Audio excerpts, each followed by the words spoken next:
histoire. On va tout de suite partir pour découvrir Arlon sous toutes les coutures. Allez! Situé à 185 km au sud-est de Bruxelles, Arlon partage avec Tournai et Tongres le statut de plus ancienne ville de Belgique. Son nom à l'époque romaine était Eurolaunum Vicus. De nombreux vestiges de l'occupation romaine ont été dégagés par les fouilles. Aujourd'hui, la ville abrite de nombreux ministères, une école d'infanterie, un enseignement de la maternelle à l'université ouvert aux étudiants venus de toute la région, ainsi que des pays transfrontaliers. Alors j'ai rejoint dans l'hôtel de ville ici d'Arlon monsieur le bourgmestre Raymond Biren. Merci de nous accueillir ici chez vous. Vous avez un très bel endroit. Alors on va rentrer, je crois, dans ce qu'on appelle la salle des mariages. Salle des mariages, exact. Typique de... Oui. Je vous précède. Waouh, très jolie salle. Alors, oui. C'est une pièce qui date de... C'est une pièce qui date de du 19e siècle, 1830 environ, et qui fut le premier pensionnat pour jeunes filles. Alors je pense qu'elles étaient bien installées. Ils n'étaient pas bien sûr dans l'état où vous le retrouvez aujourd'hui, mais nous sommes très fiers de cette salle et je sais que l'ensemble des Arlonnais l'apprécient beaucoup. Nous l'utilisons bien sûr pour les 200 mariages qui ont lieu chaque année à Arlon, mais aussi pour les cérémonies quelque peu de prestige, ainsi que les noces d'or et les personnalités officielles que nous recevons. Lorsque j'ai reçu l'ambassadeur de France, eh bien, je l'ai reçu dans cette salle, bien évidemment. Alors, Arlon a un riche passé, on va l'évoquer d'ailleurs tout au long de cette émission, découverte, histoire, patrimoine. Vous abritez aujourd'hui alors pas mal de musées, de nombreux ministères, une école d'infanterie. C'est une ville qui va vers l'avant, qui avait besoin de redorer son image et vous y contribuez. Vous essayez vraiment de prendre le train en marche et de faire qu'on parle d'Arlon et qu'il y ait des animations, que ça bouge. Oui, donc Arlon est tout d'abord un chef-lieu de province. Oui. C'est le chef-lieu de la province du Luxembourg belge. Nous avons cette fonction depuis 1839, indépendance de la Belgique et la séparation du Grand-Duché de Luxembourg qui a toujours été considéré comme un arrachement. Depuis, nous sommes devenus le chef-lieu de province. Nous comptons aujourd'hui 28 000 habitants. 28 000 habitants.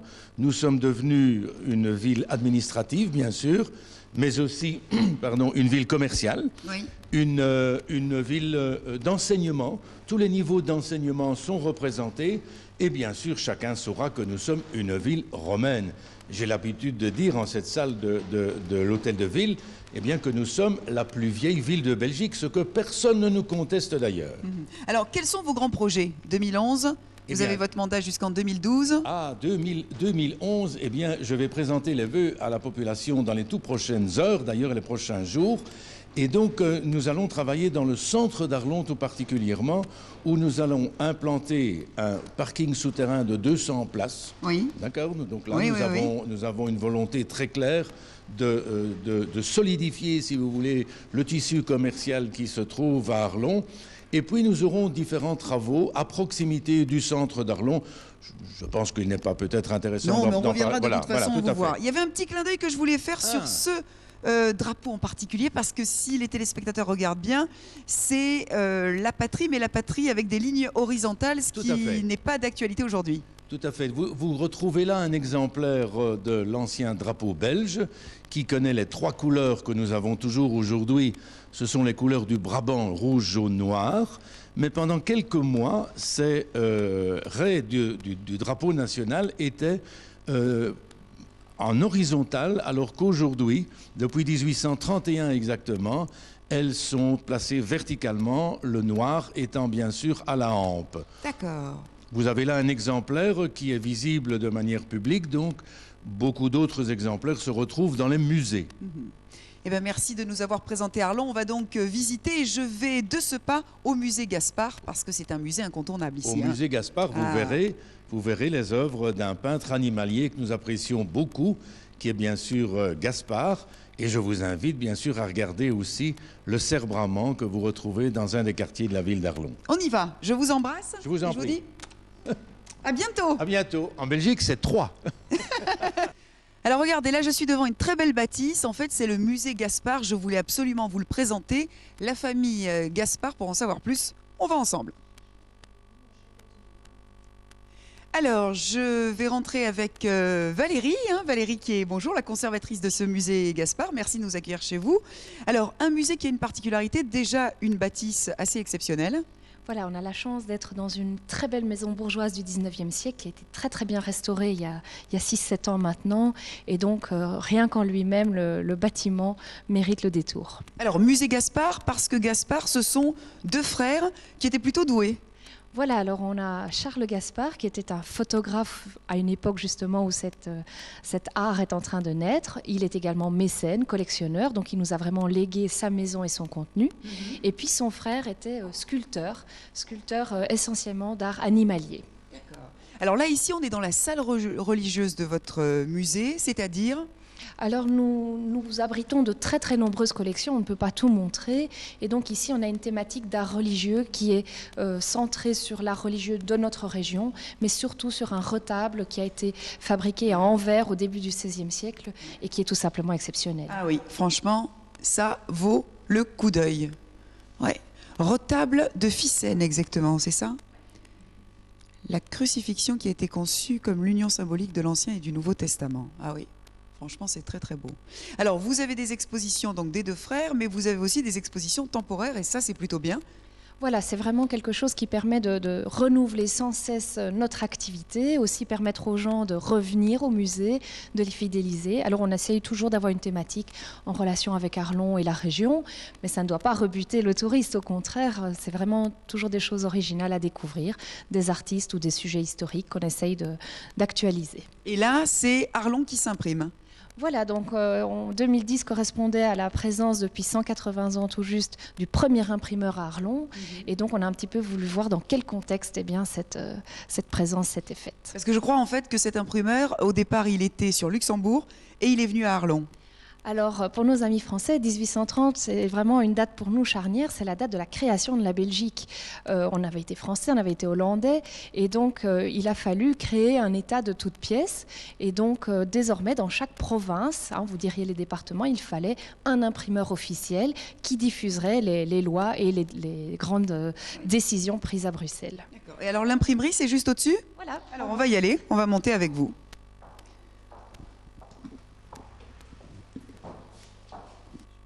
Voilà, on va monter pour découvrir l'exposition. Là, c'est un tableau d'un artiste belge. Maurice Mathias est né à Arlon, il a fait toute sa carrière ici.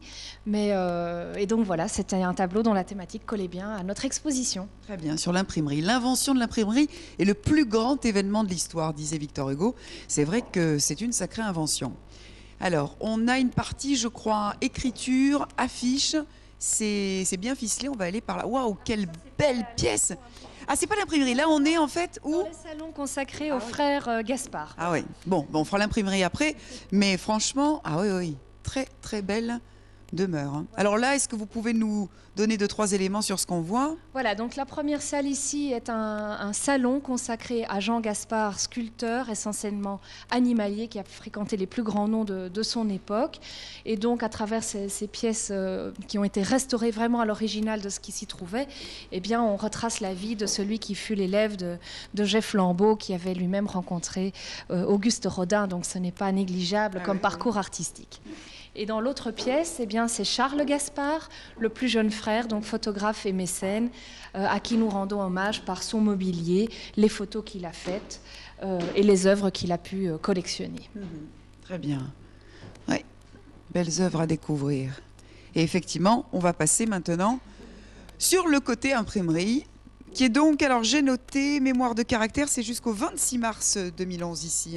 Donc c'est l'événement à Arlon, avec de l'écriture à l'imprimerie.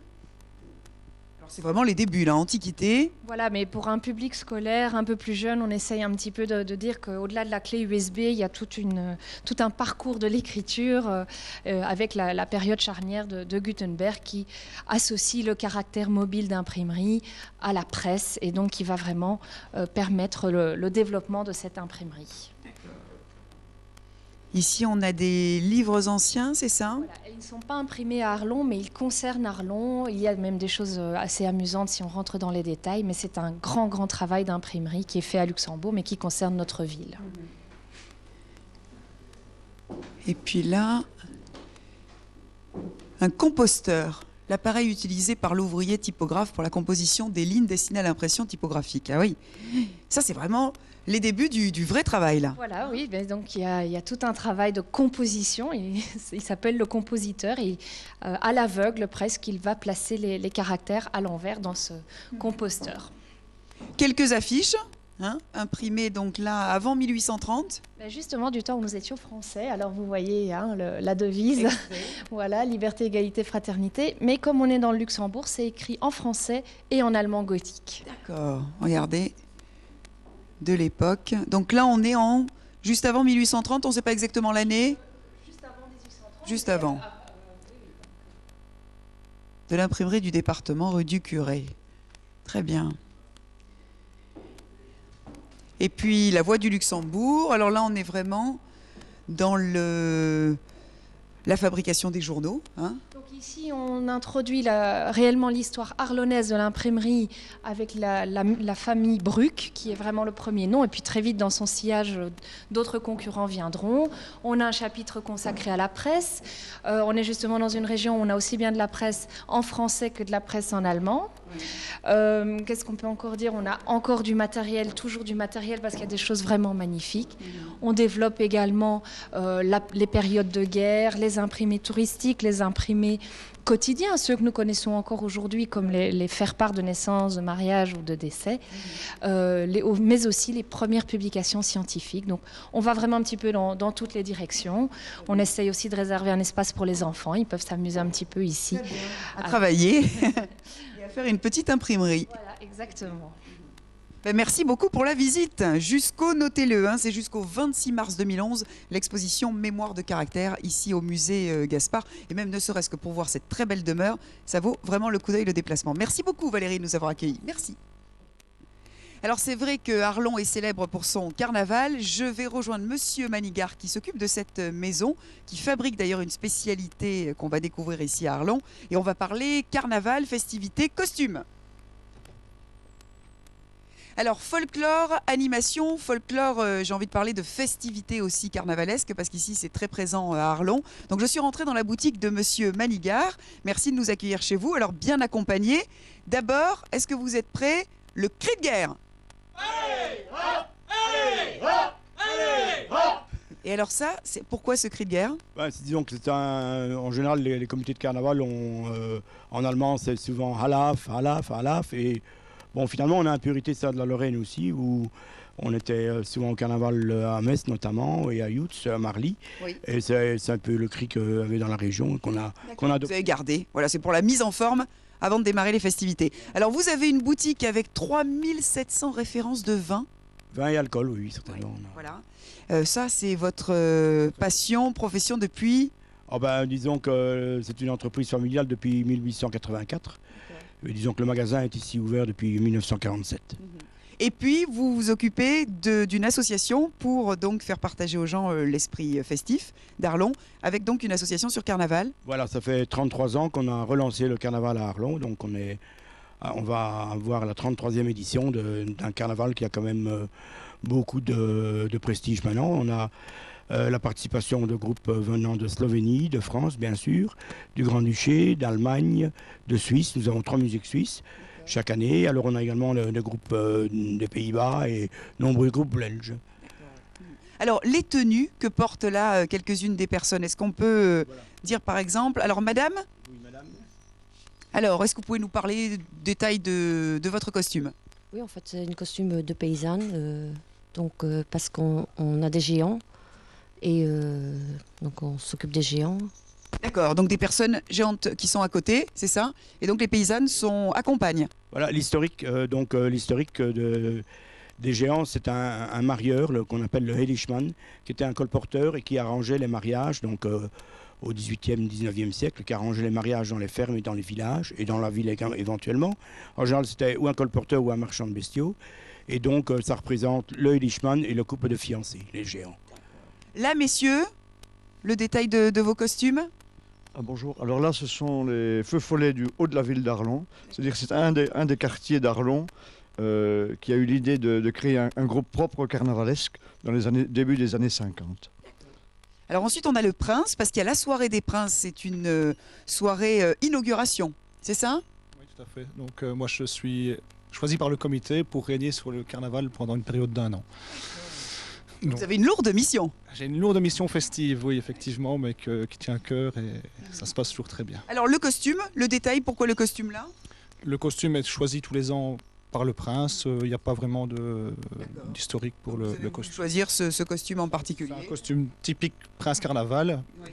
mais il n'y a pas vraiment d'historique. Et là, il y a un rendez-vous à donner pour les téléspectateurs parce que c'est la soirée des princes, qui est donc la soirée inaugurale qui lance toutes les fêtes. Oui, enfin, disons qu'elle est déjà comble au niveau du public, puisqu'on a 520 Ah oui. personnes, donc on doit déjà refuser maintenant. Mais disons que le grand rendez-vous, c'est le carnaval, bien sûr. Alors les dates? Les dates, donc on commence 24 mars avec donc on déguise le cerf à la place à Street, à Arlon. Alors, la grosse manifestation commence, le vendredi. On a un super bal des anciens princes à la plaine des Manœuvres. Le samedi, c'est réservé un peu aux enfants, avec un cortège des enfants dès 13h30. Alors, vous avez l'intronisation du prince carnaval à l'hôtel de ville, qui reçoit officiellement les clés de la ville d'Arlon par le bourgmestre et le collège et final. Et alors, on fait la joyeuse entrée du prince carnaval et on va au bal des enfants qui se déroule sous le chapiteau, pleine des manœuvres. Et alors, le soir, il y a une animation avec les musiques suisses dans les différents cafés d'Arlon et également un concert vers 21h30. C'est une sacrée ambiance, hein, ça bouge bien et c'est important. Alors vous, le costume, par contre, rouge et blanc? Oui, on est Pierrot, D'accord. donc les Pierrots d'un quartier commerçant de la rue, Oui. de la ville, pardon.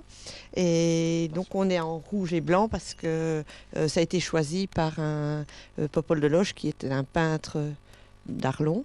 Et il y avait un autre groupe des Pierrots qui était bleu et blanc.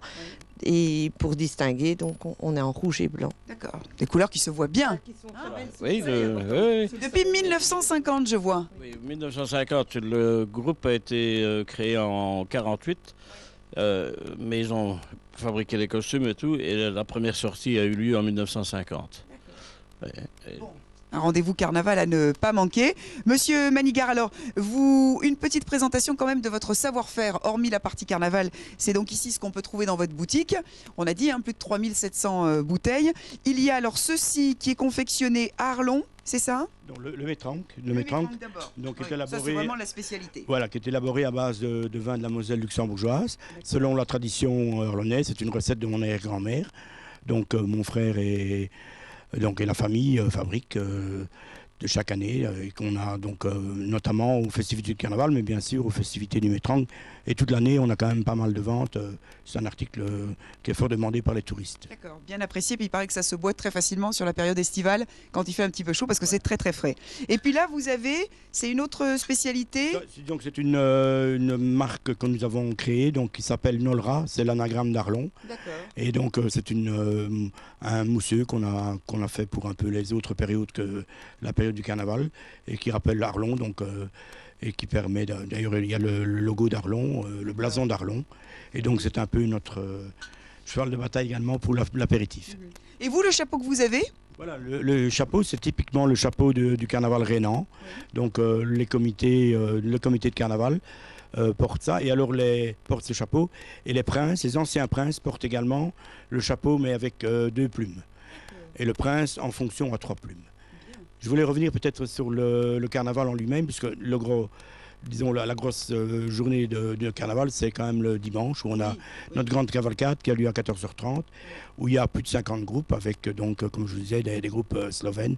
On aura également un groupe italien cette année-ci, d'Alba. Ça vaut le déplacement. Voilà, on a quand même chaque année entre 45 et 50 000 spectateurs également.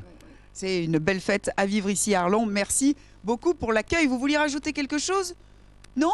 Vous êtes d'accord avec ce qu'a dit Monsieur Manigard? Bon, on peut terminer avec le cri de guerre et moi je vais aller me balader pour parler patrimoine maintenant. Parce que c'est important. Arlon, vous avez aussi des belles choses. On va les montrer. Et voilà. Le cri de guerre pour terminer. Merci. Alors, je suis à l'intérieur de ce palais du gouverneur ici à Arlon. Je rejoins Monsieur Triffaut. Bonjour, merci Bonjour madame, bienvenue. de nous accueillir ici parce que c'est très rare que les caméras puissent s'insérer dans votre palais. On voit d'ailleurs juste derrière, alors pour les téléspectateurs, Monsieur Triffaut, vous êtes historien ici à Arlon, Oui, c'est ça? oui, oui. Voilà. Alors on a le roi et la reine juste derrière, c'était ici à Arlon. Oui, tout à fait. C'est en 1993, lors de leur joyeuse entrée. Donc lorsqu'il y a un nouveau roi en Belgique, eh bien, il fait une joyeuse entrée dans chaque province. Et ils sont photographiés là, Albert II et Paola, au balcon du palais provincial sur la place Léopold. D'accord. Alors ici, le palais du gouverneur, on va un petit peu faire le tour avec vous. C'est très grand, une très très belle demeure. Oui. Qui a accès à part le roi et la reine?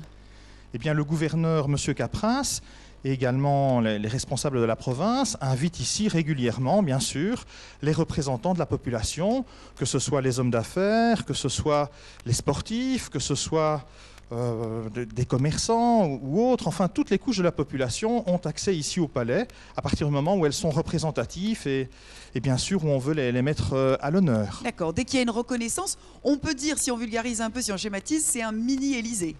En quelque sorte, si vous voulez, Ah. dans la mesure où effectivement M. Capras, le gouverneur, est le représentant du roi, ici dans le Luxembourg belge. Alors là, on voit aussi une photo du roi et de la reine, puisque... C'est la famille royale. Alors oui. il y a juste aussi, je crois, leur chambre, vraiment leur côté secret. C'est vrai qu'au XIXe siècle, quand le roi venait à Arlon et qu'il n'y avait pas encore le chemin de fer, par exemple, il devait loger et le roi avait ses appartements ici dans le palais. D'accord. Ce n'est plus C'est plus utilisé le cas, aujourd'hui, c'est plus le cas, c'est plus ici. folklorique qu'autre chose. Oui. Et là, c'est la grande salle pour accueillir, alors justement, les cocktails. Tout à fait. Donc les cérémonies, les repas parfois ont lieu ici. Ouais. Nous sommes directement sur la place Léopold, qui est un peu le témoin du développement d'Arlon au XIXe siècle. Alors, de très beaux lustres, de très beaux tableaux. Est-ce qu'il y a quelques particularités, d'ailleurs, justement, sur ces tableaux? Ce Oh, sont nous des avons- artistes belges? Oui, et ce sont des anciens gouverneurs et leurs épouses qui sont représentés ici. D'accord, très bien. Un très très bel endroit, donc vous ne pourrez pas découvrir, puisque ce n'est pas ouvert au public du tout. Parfois, lors des journées du Ah, patrimoine quand même. au mois de septembre, c'est ouvert à la population. Une petite exception, très bien. Ben, merci beaucoup pour la visite. On va continuer ensemble. De l'autre côté. Alors on est sorti à l'extérieur du palais du gouverneur avec Monsieur Triffaut et voilà, le palais du gouverneur est juste derrière nous. On voit l'importance de la maison de la bâtisse. Oui, tout à fait. Donc nous sommes ici sur la place Léopold, qui a été réalisée au XIXe siècle, quand Arlon est devenu le nouveau chef-lieu de la province de Luxembourg belge donc. Et on a abattu les anciennes fortifications construites par Vauban. On a créé cette belle esplanade ici et on a construit le palais du gouverneur dans les années 1840, qui est en style néo-roman. Et puis le palais de justice également, qui est derrière nous. Juste ici, derrière nous, oui. en style néo-gothique dans les années 1860. Et alors là, vous venez juste de le racheter, ce ancien palais de justice. Vous allez en faire un beau lieu de culture, je crois? Oui, tout à fait. Il y a un nouveau palais de justice qui a été réalisé peu de temps avant l'affaire Dutroux, tristement célèbre. Oui, oui. Ce bâtiment-ci a été désaffecté. Il vient d'être racheté par la ville d'Arlon, qui veut en faire un centre de congrès avec salle d'exposition. D'accord, très très bel endroit parce que la place aussi s'y prête bien. Vous avez des Tout à commerçants qui sont Tout à autour, fait. qui sont bien agréables. Et il y a un gros projet de parking. De parking souterrain. Oui. Donc avant la fin 2011, devrait débuter un chantier effectivement de construction de 200 places de parking en souterrain. Et alors vous le disiez pour la petite anecdote, c'est qu'Arlon il est présent à Paris. Sur l'Arc de Triomphe, place de l'Étoile à Paris, effectivement, car en 1794, Jourdan a battu les Autrichiens ici à Arlon. Et donc ça a été une grande victoire française. Et quand on a construit l'Arc de Triomphe, on a mis le nom d'Arlon sur le monument. Voilà, bien présent en France aussi. Alors on va vous suivre, Monsieur Triffaut. Je crois qu'on va du côté de la Tour Romaine. Oui, on va entrer vraiment dans le sous-sol, dans les entrailles d'Arlon. Et on va rejoindre l'époque gallo-romaine. On y va. Ça y est, nous y sommes. On est devant la Tour Romaine, Monsieur Triffaut. Alors on va rentrer. Petite explication. Donc en fait, c'est on peut dire un musée, le musée de la Tour Romaine. C'est le musée de la Tour Romaine. Tout à fait. On a conservé ici donc un reste de l'ancien rempart gallo-romain d'Arlon. D'accord. Voilà, je Donc vous si on n'a invite pas la clé, on peut aller la demander au café. au C'est café, sympa. le Dalby, ici à Convivial. côté. Tout à Très fait. bien. Oui, Allez, oui. on y va. Oui. Alors là, on pénètre donc à l'intérieur de la Tour Romaine. Monsieur Triffaut, je vous laisse me Oui, devancer. Je vous en prie. Waouh! Et là, on arrive, en fait, c'est... Alors, ce sont des vestiges des anciens remparts romains d'Arlon qui datent du début du IVe siècle de notre ère, D'accord. des années 300. Donc, les habitants d'Arlon, d'Arlon-la-Romaine, ont éprouvé le besoin de se protéger contre des envahisseurs Et ils ont construit, autour du sommet de la colline arlonnaise, de la Knipschen, un mur pour se protéger. D'accord. Et ce mur est renforcé tous les 30 mètres à peu près par une tour circulaire. On en voit une ici. D'accord. Et là, tout est d'époque?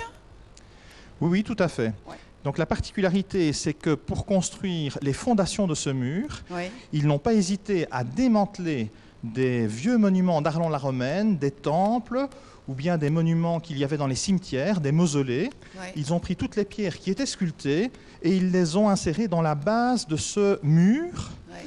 Et donc, il y a encore aujourd'hui, dans le sous-sol arlonnais, sous les maisons, la base de ce rempart. Et quand on descend vraiment tout en dessous du rempart, on peut extraire des gros blocs sculptés qui ont fait partie de temples ou de mausolées gallo-romains il y a donc 1700 ans. Et À plus. l'époque, c'était du solide. Hein. C'était du solide, oui, oui, bien sûr. Alors là, particularité, on va descendre.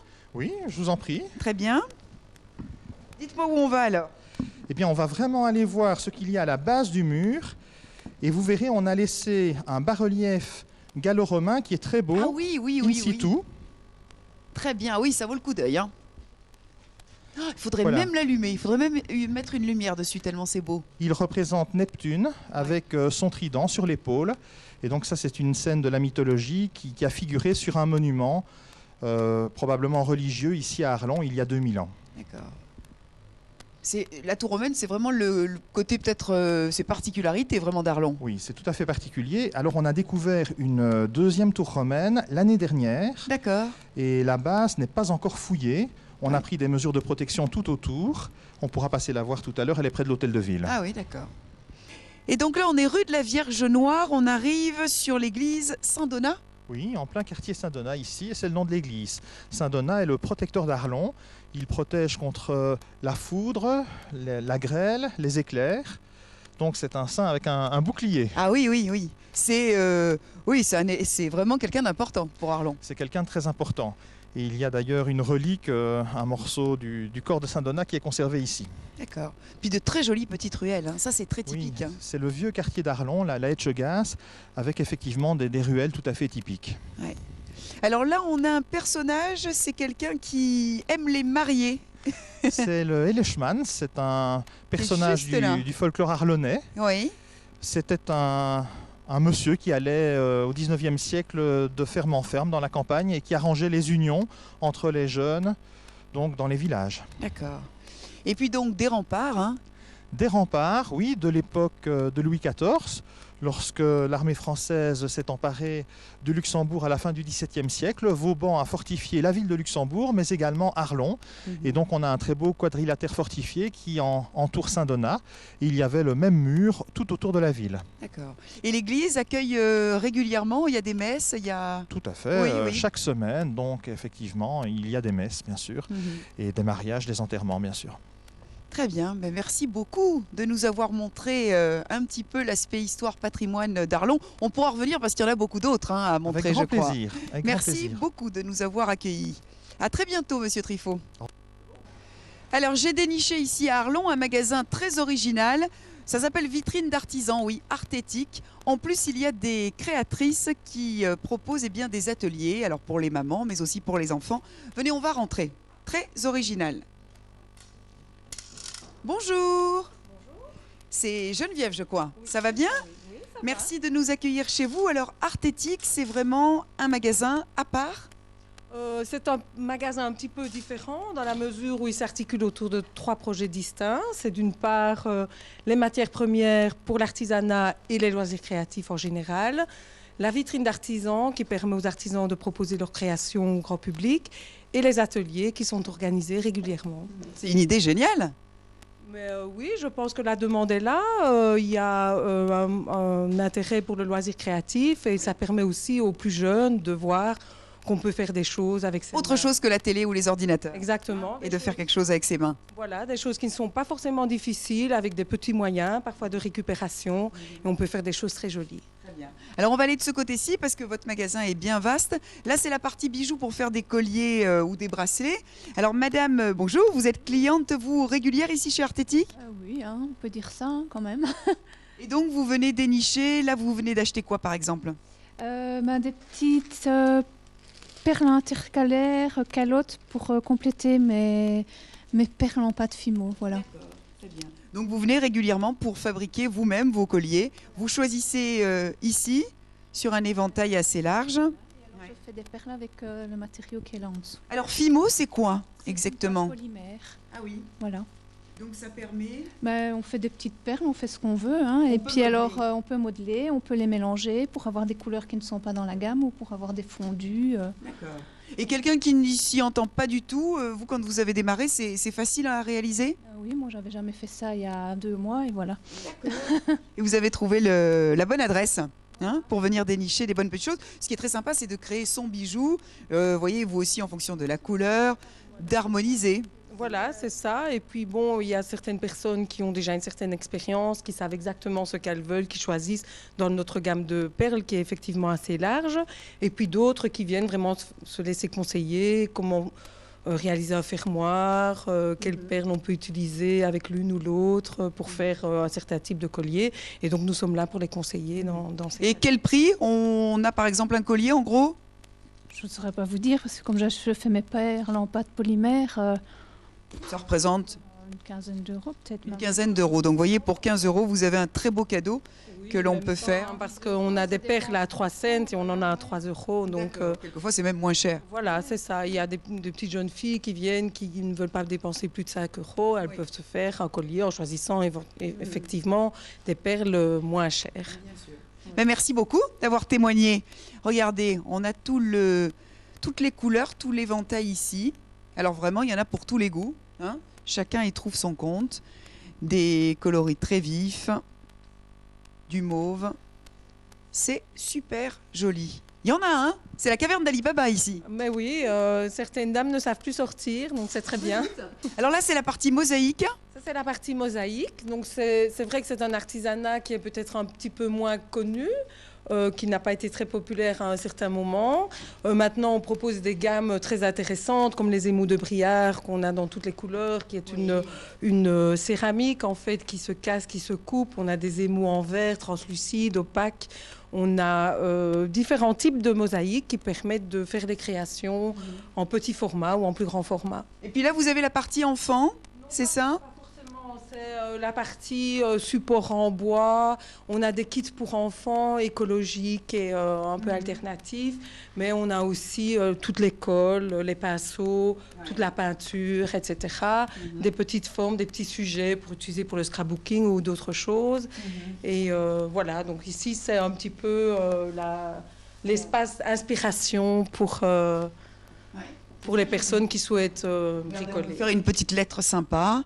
Et puis on peut y rajouter un petit élément comme celui-là. Un petit merci, pain.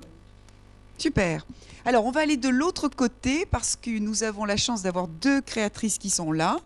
C'est la partie atelier, en fait, ici chez Artétique. On a Sonia et Nancy. Bonjour à toutes les deux. Bonjour. Ça va bien ?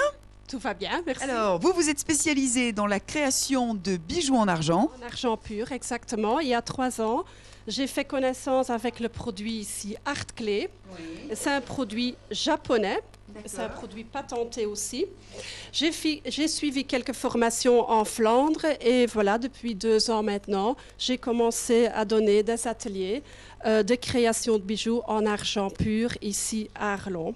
Alors, est-ce que c'est compliqué ? Non, c'est pas compliqué. Vous pouvez nous montrer un peu les grandes étapes ? Voilà. Ce que vous avez là autour du cou, par exemple, on peut le réaliser. Oui. Exactement, il n'y a pas de souci. Tout ce qui est ici dedans, par exemple, ce sont des photos que j'ai faites après les ateliers. À la fin, et chaque dame qui suit l'atelier rentre avec son bijou fait à la main. C'est un bijou unique. Alors, ça se représente dans les petits sachets. C'est de l'argile en argent pur qui est dedans. Et on va modeler ça comme du céramique. On va le modeler, on va le couper en forme qu'on veut. Et puis, pendant l'atelier, évidemment, je vous explique les techniques de base qu'on a besoin. Et puis, on va laisser sécher ça pendant 20 minutes, une demi-heure. On va le poncer, on va mettre une pierre dedans, l'attache. Et quand le produit est bien sec, on va le cuire dans un four. Le four que vous avez là, que vous avez chez vous. Voilà. D'accord, ce four. Et ce four, on le cuit à 800 degrés pendant 10 minutes. et c'est de l'argent pur. Il n'y a pas d'allergie parce qu'il n'y a pas de cuivre, il n'y a pas de nickel dedans. D'accord, c'est génial ça de pouvoir fabriquer. Alors, on a quelques exemples ici que vous nous avez apportés. Et en gros, en coût, pour la personne qui vient chez vous, elle repart avec un collier pour combien d'euros? Ben, on va créer le bijou avec le paquet de 10 grammes et l'atelier coûte 65 €. Oui. Et puis en plus, ce qui est génial après, c'est qu'on sait faire toute seule son collier, on peut en refaire. On peut, avec peu d'outils, on peut commencer à la maison à fabriquer des petits bijoux simples, mais aussi beaux. Nancy, votre nom, c'est... Vous avez un site internet? Pas encore. Bon, il faudra mettre tout votre savoir-faire sur un site parce que je pense que c'est bien agréable ça pour les dames et demoiselles qui souhaitent réaliser de belles choses comme celle-là. Alors on a aussi Sonia qui fait alors là plutôt peinture, c'est ça? Oui, en fait, au départ, je suis illustratrice de formation, donc je fais de la peinture, mais je peins aussi sur tous les supports possibles, imaginables. Donc, depuis quelques temps maintenant, je suis indépendante et je réalise aussi des décors sur les murs. Donc, vous voyez, ça va vraiment du format papier au mur entier. Alors, on a un exemple ici qui est une de vos toiles. Hein. Voilà, c'est ça. Donc ici, c'est une toile avec des matières. Voilà. Donc, mes sujets, comme vous allez le voir, c'est beaucoup la femme. Oui. Donc, pourquoi? Voilà, un univers très féminin. Et voilà. Bon, donc, Et la femme, pourquoi? C'est parce qu'elle vous inspire? Oui, ça a toujours été. Ça a toujours été. Bon, en fait, si vous regardez bien, c'est aussi femme, je veux dire elfe aussi. Donc tout ce qui est fantastique, assez romantique. Donc voilà, j'aime bien. Et donc vous travaillez, vous commencez vous à faire des schémas, des petits dessins sur papier? Voilà, oui, je fais des petits croquis. Donc je cherche un petit peu, je tourne autour de mon personnage. Une fois que j'ai une idée qui se concrétise, alors je travaille mes fonds. Donc là, je travaille sur toile ou sur papier. Et puis c'est parti. Donc voilà. On a quelques exemples ici, hein, d'autres réalisations. Alors le tableau qu'on a découvert, et puis ici quelques petites cartes. Donc c'est soit très coloré, waouh, c'est joli aussi ça. Hein. Oui. Et alors qu'est-ce qui est le plus demandé en atelier? Pardon? Qu'est-ce qui est le plus demandé en atelier? Qu'est-ce qu'elles aiment réaliser justement les dames et demoiselles en général? En général, en fait, en atelier, donc chez moi, ça c'est plutôt des gens qui viennent avec des idées très très variées. Il y a des gens qui ont déjà fait des expositions, qui cherchent à s'améliorer, et d'autres qui n'ont jamais tenu un crayon en main et qui veulent vraiment apprendre à dessiner. À côté de ça, j'ai des gens qui ne veulent absolument pas apprendre à dessiner, mais qui veulent se défouler avec la couleur. Donc en fait, en atelier, tout est possible. On travaille sur tous les supports, et c'est ça qui fait la richesse aussi des ateliers. Et alors, le bijou, on a vu avec Nancy que c'était pas très compliqué. Enfin, ça a l'air pas très compliqué, il faut tester. Maintenant, vous, c'est pareil, on peut ne pas savoir dessiner puis repartir avec une belle œuvre comme ça? Tout à fait, oui, il y a tout à fait moyen de ne pas savoir dessiner, de repartir avec une belle œuvre. Il y a des petits trucs et il faut s'en servir. Donc je suis là pour justement expliquer un petit peu comment on doit procéder pour arriver à... Vous êtes à quel endroit alors vous pour donner l'adresse où on peut vous attraper? Oui, tout à fait. Là, les ateliers se font chez moi à Frélange, donc c'est juste à côté d'Arlon. C'est un petit patelin à côté d'Arlon. Bon. Et j'ai un site internet aussi, donc on peut trouver les coordonnées. C'est le www.sonia-ancio.com. Donc toutes les informations sont dessus. Et voilà. Merci à toutes les deux de nous avoir montré, donné envie surtout. On va revenir avec l'équipe pour réaliser des bijoux, colliers, mais également des toiles. Merci beaucoup. Je vous laisse travailler. Je ne dirai qu'un mot. Voilà, j'ai pris le petit... bravo, hein, bravo. Merci beaucoup. On va continuer notre visite.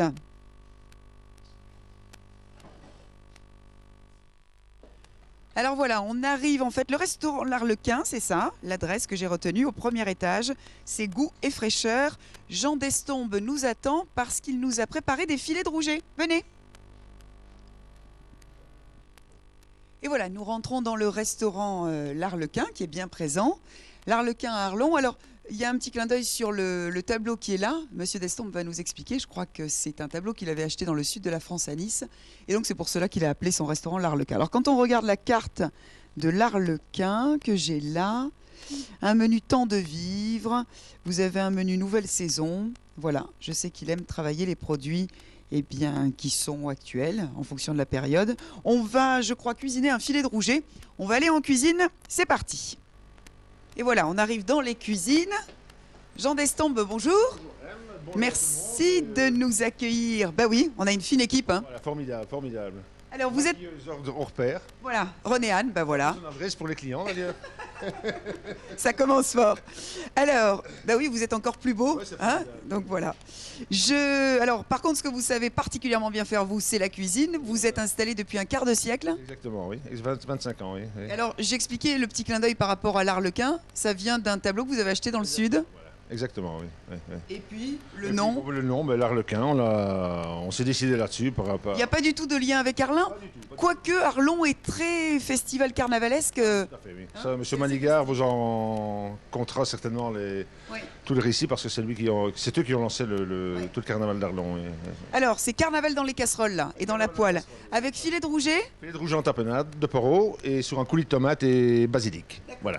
Donc, si vous aimez le poisson, suivez-nous. Regardez, on a pris des bons filets de rouget qu'on a là. Dites-nous ce qu'il nous faut. Alors, à part les filets de rouget. Donc, la tranche de courgette qui est légèrement poêlée à l'huile d'olive.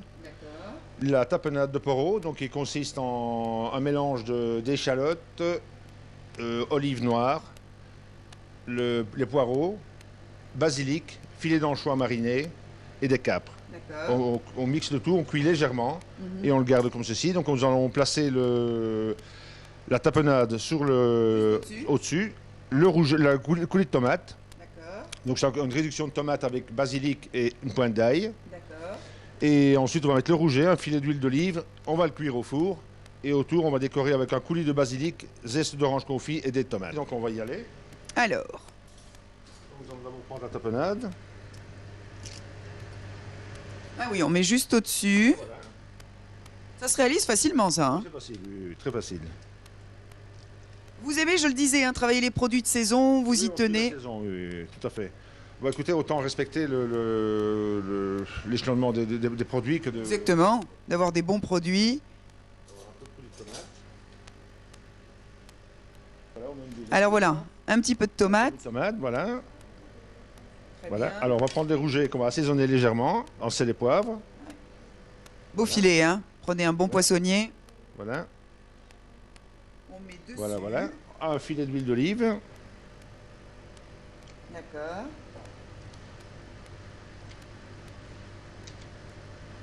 Et voilà. Et le plat est prêt à mettre au four. D'accord. Et c'est combien de temps au four 10 bonnes minutes à peu près, oui. Sur 190 degrés. D'accord. 190 degrés. 190. Chez nous, 190, 190 chez moi. Oui, voilà. Et voilà, 10 minutes après, nous avons... Waouh! Les petits filets. Ah oui! Juste bien dorés. Donc, préparation en assiette. Voilà. Oui, c'est facile. C'est vrai que même si on est 6, 7 personnes, dans le four, autant de rouget. C'est des beaux filets là que vous avez, hein? Oui. Voilà. Alors, on va mettre un peu de coulis de basilic. D'accord. Oui, ça va bien avec le poisson. C'est beau dans l'assiette. Voilà. Très bien. Un peu de zeste d'orange pour donner un peu de couleur et un peu d'amertume d'orange. Oui. C'est léger comme recette, hein? C'est léger, oui. Un peu de tomates. Oui. Et alors un peu de réduction de vinaigre balsamique. Voilà. Ça, c'est très utilisé par les chefs, hein, le balsamique avec le poisson. C'est très agréable. Hein. Ouais, ça donne un petit goût supplémentaire. Et bien voilà. Et le tour est joué, regardez l'assiette. Merci beaucoup. Merci à vous. Jean, de nous avoir accueillis. Et au plaisir. Chez nous, c'est 3. Hein. C'est 3. Ah oui, c'est vrai, c'est 3. 2, 3. Voilà. À bientôt. C'est gentil à vous, merci. Arlon, c'est la bonne cuisine, les traditions, le folklore, les loisirs. C'est la plus petite ville en Belgique, mais qui prendra une grande place dans votre cœur. Arlon, je le rappelle, qui est la ville la plus propre de Wallonie. Voilà, c'était... Bonjour, mesdemoiselles. Bonjour, ça va bien? Eh bien, voilà.